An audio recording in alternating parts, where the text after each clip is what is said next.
restrita. Isso é uma forma de proteger direitos de personalidade. Quero renunciar à herança que me foi deixada e não quero a outorga uxória. Não quero a outorga da minha esposa. Não pedi a outorga da minha esposa e renunciei à herança. Posso renunciar a essa herança sem a outorga da minha esposa? Olha, depende do regime de bens em que eu sou casado.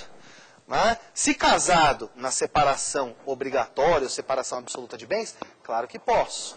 Né? E na comunhão parcial de bens, será que eu posso? Olha, na comunhão parcial de bens não se comunica. Esse patrimônio não se comunica, porque é bem adquirido de maneira gratuita. Então eu poderia, não poderia? Vamos ver lá o artigo 10 do Código de Processo Civil, combinado com 80, inciso 2 do Código Civil. Nós vamos descobrir, sabe o quê? Que o 10 do CPC diz que o cônjuge somente necessitará da autorização do outro para propor ações que versem sobre direitos reais imobiliários. E o 80, inciso 2 do Código Civil vai nos dizer que o direito à sucessão aberta é bem imóvel para todos os fins legais. Então, eu preciso conhecer o 10 do CPC combinado com o 80, inciso 2 do Código Civil? Não. O 114 já me disse isso. Percebam como ele é uma cláusula de proteção. Ele é um vetor de interpretação do direito privado, junto com o 113 e com o 112. Tudo bem, gente? Outros 3 vetores de interpretação são os artigos 421, 422 e 423, né, que a gente deve marcar muito bem, porque eles mostram, eles dão essa chamada para essa moderna tônica do direito privado. Estes 3 artigos nós vamos trabalhar muito melhor na hora que a gente for tratar de direito contratual.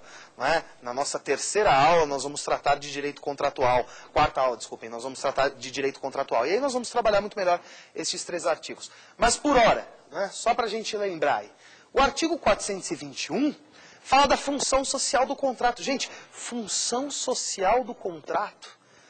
A gente vivia uma situação de liberdade ampla e restrita de contratação. Aí, de repente, vem um artigo no Código Civil e fala assim, ó, a liberdade de contratar será exercida em razão e nos limites da função social do contrato. Mas o contrato não é para o meu benefício? Não sou eu que decido se contrato ou não, com quem contrato, como contrato, quando contrato? Não é tão bem assim, né?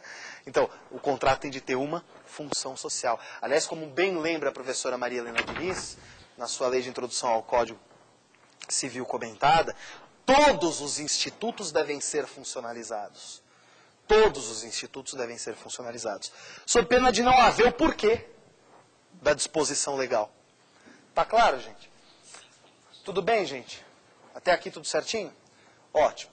O artigo 422 do Código Civil vai falar da boa-fé e da probidade. Né? Então, de novo, a boa-fé como um vetor de interpretação do Código Civil.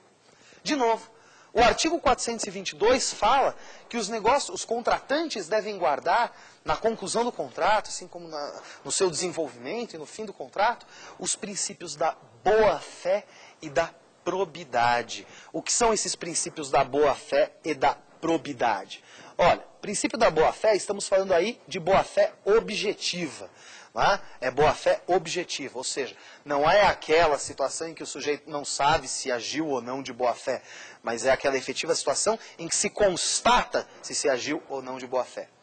E probidade, prevista aí no artigo 422, também vamos tratar mais na aula de contratos, mas ela está tratando do quê? Lisura, honestidade, transparência. É disso que se trata, não é? Quando se quer falar em probidade do artigo 422 do Código Civil. E no artigo 423, por fim, tratamos aí, né, dos contratos por adesão, ou contratos de adesão. Né?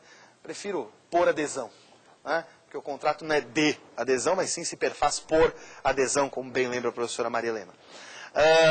Em todo e qualquer contrato por adesão, por óbvio que é, se não houve punctuação das cláusulas, não houve discussão de cláusulas, aquela parte que foi lá e aderiu ao contrato, né, terá o favorecimento da interpretação sempre que o contrato for ambíguo, contraditório, obscuro ou omisso em alguma disposição. Né? Portanto, gente, o que é que eu quero que fique muito marcado aqui para vocês nessa primeira aula, que inaugura o nosso curso de Direito Civil Constitucional. Se é que se pode falar assim, né, e não tenho dúvida de que cometi um pecado enorme em falar em releitura dos princípios, né, mas essa foi a forma de fazer com que vocês entendessem o que é que eu queria dizer. Né? Esses princípios de liberdade, igualdade e fraternidade evoluíram. Né, e me deem a licença de falar dessa maneira. Né, para o quê? Autonomia privada de contratação, isonomia substancial e solidarismo constitucional. Essa a moderna tríade axionômica do direito privado, né, que se inaugura aí em 1988 e toma maior vigor ainda em 2002 e vem se desenvolvendo até aqui. Eu queria saber dos senhores se alguém tem alguma dúvida, se alguém tem alguma pergunta a fazer. Temos? Pois não, Tiago? Pois não, Tiago. Por favor, por favor. Eu tenho uma dúvida a respeito dessa evolução atual do direito usando essa esfera civil constitucional, né? Bom, tem um artigo 68 da DCT que fala a respeito dos remanescentes quilombolas. Eu vou usar isso apenas como exemplo para ficar mais claro. Fala dos remanescentes quilombolas que estiverem na posse de suas terras, seria dada a titularização daquelas terras. E nós sabemos que um dos direitos importantes que nós temos é o da propriedade, da posse, que está aí ligado, então, nessa questão civil constitucional. Nós devemos positivar mais o direito na questão dos direitos e deveres existentes e fazê-los mais efetivos, ou devemos reanalisar de forma ideológica o que já existe? Porque eu creio que, infelizmente, no nosso país a gente não consegue respeitar nem o que já existe. Então, reformular, criando uma ideia mais ideológica, não só desse direito, mas de qualquer direito que exista, não é muito perigoso? A sua pergunta é excelente. Tá? Eu acho que é o seguinte, gente. A gente está lidando aí, quando falamos do direito civil constitucional, tratamos de uma evolução efetiva do direito que não ocorreu só no Brasil, ocorreu no mundo todo. Tá? E que é patente e é marcante. Quanto a essa situação específica, temos aí uma situação de isonomia substancial. Né? E deve-se tratar desigualmente os desiguais na medida e proporção de sua desigualdade. Né? Seja o indígena, seja o negro, qualquer minoria, o consumidor, né? Minorias que não são tão minorias, às vezes são um pouco maiorias, mas enfim, nós devemos tratar de maneira isonômica. Né? Essa isonomia deve haver sem sombra de dúvidas. E eu creio que o caminho não seja o da positivação exacerbada dos direitos. Né? E sim seja do estabelecimento de premissas maiores do ordenamento, né? E aí, para iniciar o nosso curso, a autonomia privada de contratação, a isonomia substancial e o solidarismo constitucional. Né? Acho que a partir daí a gente pode extrair muita coisa para o direito civil, para o direito privado, para o direito das civis. Tá? Então, não creio que o caminho seja de positivação. Né? Mas antes disso, que seja efetivamente um caminho de novas interpretações para o que nós já temos, tendo em vista a ordem pública instalada atual. Tá legal, Tiago? Pois bem, gente, muito produtiva a nossa primeira aula do curso, tratando aí dessa ideia de direito civil constitucional. Né? Tratamos da evolução destes princípios, né? E eu espero que vocês tenham gostado, né, dessa aula inaugural do nosso curso de Direito Civil Constitucional. Queria mostrar para vocês aí, de novo, o e-mail saberdireito@stf.jus.br.